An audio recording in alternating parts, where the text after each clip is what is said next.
देखिए किसान भाइयों, यदि आप बीन्स की खेती ऑफ सीजन करते हैं तो आपको काफ़ी अच्छा रेट मिल सकता है। तो आप ऑफ सीजन भी बीन्स की खेती कर सकते हैं। तो कैसे ऑफ सीजन भी आप बीन्स की खेती कर सकते हैं, सीजन पर भी आप कर सकते हैं। तो इस वीडियो को आप लाइक कर दीजिए। मैं हूं आपका दोस्त शिव कुमार, और क्या हालचाल है आपके।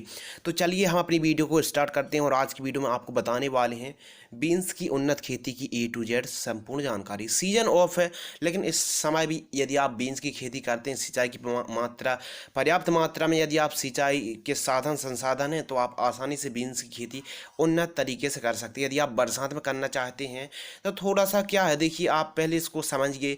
जो बीन्स की फसल है थोड़ी सी ठंडे जलवायु में उपयुक्त मानी जाती है, लेकिन आप ड्रिप मल्चिंग में भी यदि आप करते हैं तो सफलतापूर्वक आप ऑफ सीजन काफ़ी अच्छा मुनाफा ले पाएंगे। तो बस इस वीडियो को आप एंड तक ज़रूर देखते रहिए, और आज की वीडियो में आपको बताने वाले हैं जो फली बीन्स की उन्नत खेती की A to Z संपूर्ण जानकारी। खेत तैयार करने के लिए देखिए, सबसे पहले तो आप गोबर की खाद से खेत को अच्छे तरीके से बिखेर कर खेत को रोटोवेटर की सहायता से समतल करा लीजिए। पाटा और मेड़, या फिर आप बेड तैयार करवाते हैं तो बेड तैयार कर लीजिए। मल्चिंग पेपर बिछा दीजिए। उसके बाद आप यदि बेसल डोज की बात किया जाए तो बेसल डोज में आप 1 से 2 बोरी NPK 12-32-16 खाद को और 1 से 2 बोरी SSP सिंगल सुपर फास्फेट खाद को आप बेसल डोज के रूप में आप खाद को ले सकते हैं। यदि मौसम की बात की जाए तो देखिए, जो उपयुक्त और अनुकूल मौसम माना गया है वो ठंडे जलवायु में आप सफलतापूर्वक बीन्स की खेती कर सकते हैं। लेकिन ऑफ सीजन भी थोड़ी सी आप कम मात्रा पर, कम से कम स्टेज पर शुरू करिए ऑफ सीजन भी। तो ऑफ सीजन भी आपको बीन्स पर काफ़ी अच्छा रेट मिल सकता है। और अगर आगे चल के बात करेंगे थोड़ा सा और डिटेल में, तो बात करते हैं उन्नत और हाइब्रिड वैरायटी के बारे में, जो काफ़ी इम्पोर्टेंट है। तो आप सफलतापूर्वक खेती करने के लिए जो हाइब्रिड उन्नत वैरायटी है, मेरे हिसाब से 7 की फाल्गुनी हाइब्रिड वैरायटी आती है, इससे बढ़िया नहीं है। हम लोग इसको काफ़ी समय से लगाते आ रहे हैं। इसकी जो वैरायटी है, मार्केटिंग है, काफ़ी अच्छा है। 7 का फाल्गुनी, यह भी हाइब्रिड बढ़िया वैरायटी है, और आपकी एरिया में जो बढ़िया वैरायटी हो आप उसका चयन कर सकते हैं। फल्ली बीन्स की उन्नत खेती वैसे तो ठंडे जलवायु में बहुत ही अच्छी मानी गई है, लेकिन इसका जो उन्नत टाइम है, आप जुलाई और अगस्त महीनों में फल्ली बीन्स की खेती कर सकते हैं। इसके अलावा भी आप नवंबर, दिसंबर, जनवरी तक में भी फल्ली बीन्स की खेती कर सकते हैं, लेकिन जो उन्नत बहुत ही अच्छा टाइम माना गया है वो है जुलाई और अगस्त का। तो आइए बात करते हैं कौन सी मिट्टी में आपको फल्ली बीन्स की खेती करनी चाहिए। इसको आप लगभग सभी प्रकार की मिट्टी में खेती कर सकते हैं फल्ली बीन्स की, जैसे बालू मिट्टी, चिकनी दोमट, पीली, या फिर आप रेतीली मिट्टी पर भी आप बीन्स की खेती कर सकते हैं। अब बात करते हैं मिट्टी का पीएच मान बेस्ट क्या रहना चाहिए। 5.5 से 6.0 पीएच मान बहुत ही अच्छा माना गया है। आइए बात करते हैं प्लांट टू प्लांट कितना डिस्टेंस रखना चाहिए। तो प्लांट टू प्लांट आपको 1 फीट डिस्टेंस रखना चाहिए। मेड़ से मेड़ की जो दूरी है वो 2 फीट के आसपास रखनी चाहिए। अब बात करते हैं सिंचाई की मात्रा। तो आपको बुआई से फर्स्ट सिंचाई तो तुरंत ही कर देनी है। दूसरी सिंचाई आपको 7 से 8 दिन के अंतराल में पानी चलाते रहना चाहिए। अब बात करते हैं खरपतवार कंट्रोल करने के लिए हमको क्या करना चाहिए। ज़्यादा बेस्ट होगा कि आप हार्बिसाइड ना डालें।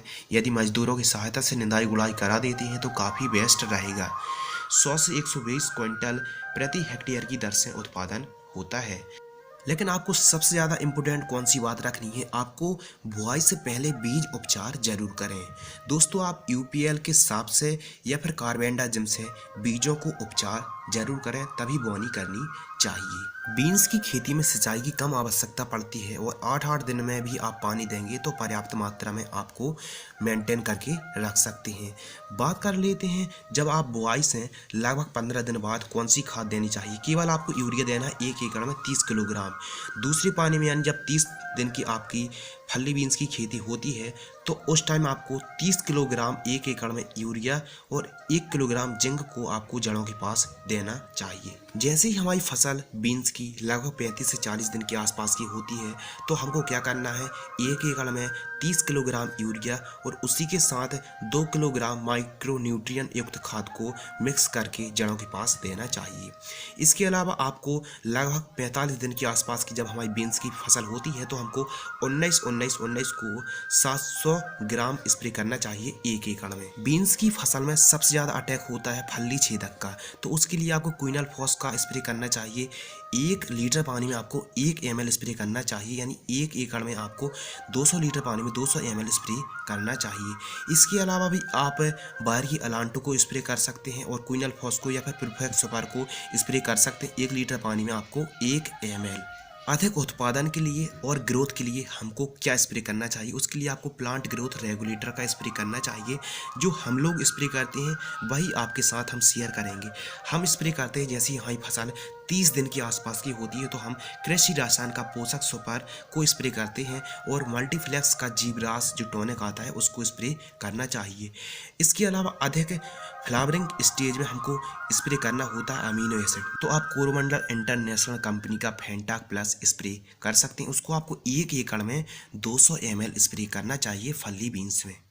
अब इसके अलावा आप ये तो समझ ही गए होंगे कि कीटनाशक दवाइयों को आप प्रोफेनोफॉस, साइपरमेथ्रिन, क्विनल फॉस को स्प्रे आप कर सकते हैं फल्ली छेदक कंट्रोल करने के लिए। सकिंग पेस्ट को कंट्रोल करने के लिए आप एसीफेट 70% WP को स्प्रे कर सकते हैं, या फिर आप UPL का लांसर गोल्ड भी आता है उसका स्प्रे आप कर सकते हैं फल्ली बीन्स पर। तो इस प्रकार आप फल्ली बीन्स की खेती करेंगे तो काफ़ी ज़्यादा बेनिफिट होगा। मैं एक बार और रिपीट कर रहा हूँ कि आपको ठंडे जलवायु में फल्ली बीन्स की खेती करनी चाहिए।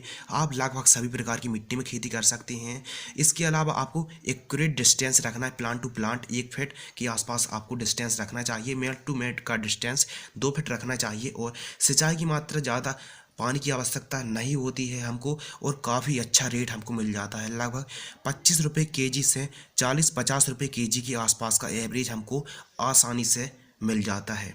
लेकिन ज़रूरी नहीं कि जो हमने किस्में आपको बताई हैं वो भी आपके एरिया में उन्नत इम्प्रूव हों। जो आपके एरिया में इम्प्रूव हों, उन्नत हों, वैरायटी वेस्ट हों, तो उनको आप चयन कर सकते हैं। किसी भी हाइब्रिड अच्छी कंपनी का सीड्स आप चयन करें। लेकिन एक बात आपको याद रखना है कि यदि आप उपचारित बीज करेंगे तो उससे क्या होगा कि सभी बीज लगभग अंकुरित होंगे और एकदम सुरक्षा कवच बन जाता है बीजों को उपचार करने से। इसके अलावा बात करते हैं फंगस कंट्रोल। देखिए हमारी बीन्स की फसल में कई प्रकार के फंगस आते हैं, जैसे कि एक आता है ग्रे लीफ स्पॉट्स आता है, रस्ट आता है, ब्लाइट से रिलेटेड फंगस आते हैं, पाउडरी मिल्ड्यूड आता है, डाउनी मिल्ड्यूड आता है। तो ऐसी कंडीशन में हमको क्या स्प्रे करना चाहिए, बहुत ही बड़ा सवाल है।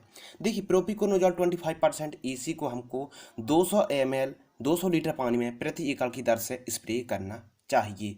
इसके अलावा कॉपर ऑक्सीक्लोराइड को भी हमको 300 ग्राम प्रति एकड़ की दर से स्प्रे करना चाहिए। यदि हमारी बीन्स की फसल में फंगस का अटैक है तो यदि हम कॉपर ऑक्सीक्लोराइड को स्प्रे करेंगे तो भी बढ़िया तरीके से हम फंगस को कंट्रोल कर सकते हैं। इसके अलावा भी हमको 10-10 दिनों के अंतराल पर 15-15 दिनों के अंतराल पर मैंकोजेब युक्त फंगिसाइड को भी स्प्रे करते रहने से हमारी जो बीन्स की फसल पर फंगस नहीं आएंगे। दोस्तों आज की वीडियो में जो हमने आपको फर्टिगेशन बताया है, कम से कम लागत पर आप ज़्यादा से ज़्यादा मुनाफा ले सकते हैं। यदि आप इस प्रकार बीन्स की खेती करेंगे, ऑफ सीजन भी आप कर सकते हैं। यदि आप इस प्रकार बीन्स की खेती करेंगे तो आपको 3 से 4 हज़ार रुपये के आसपास आपको 1 एकड़ का खर्च आएगा और काफ़ी आप अच्छा मुनाफा प्रति एकड़ की दर से ले पाएंगे। डिपेंड करता है प्राइस पर, और बीन्स एक ऐसी मतलब सब्जी साग की फसल है जो आपको हमेशा अच्छा ही रेट मिलता रहता है। तो आज की वीडियो में हमने आपको बताया